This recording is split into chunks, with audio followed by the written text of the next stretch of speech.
যারা আপনার পথে বাধা সৃষ্টি করতে চায় তাদের প্রতি ঘৃণা বা অপ্রীতি দেখানোর বদলে তাদের প্রতি ভালোবাসা ও সহানুভূতি দেখাবেন, কারণ তারা আপনাকে আরও শক্তিশালী হতে শেখাবে। যে সময়ে আপনাকে সবচেয়ে বেশি আঘাত করা হয় সেই সময়েই আপনার অন্তরের শক্তি তৈরি হতে শুরু করে। জীবন কখনো সহজ থাকবে না, তবে এটি আপনাকে পরিপূর্ণ মানুষ হিসেবে তৈরি করবে। মানুষ যখন বিপদের মধ্যে থাকে তখনই তার মনের শক্তি সবচেয়ে বেশি বেড়ে যায়।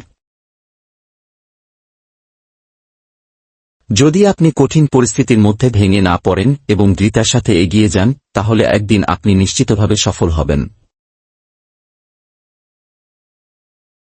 কখনো ভুলে যাবেন না, আপনার অভ্যন্তরীণ শক্তি শুধু আপনার কাছে সীমাবদ্ধ। আপনি যেখানেই থাকেন, আপনি নিজের প্রজ্ঞা, শক্তি এবং আত্মবিশ্বাস নিয়ে এগিয়ে যাবেন। যতই পরিবেশ অশান্ত হোক না কেন, আপনি জানবেন যে আপনার অভ্যন্তরীণ শান্তি এবং বিশ্বাসই আপনাকে সবকিছু জয় করতে সাহায্য করবে। নিজের ভিতরের শক্তি ও আত্মবিশ্বাসকে কাজে লাগিয়ে আপনি সহজেই সাফল্যের শিখরে পৌঁছাতে পারবেন।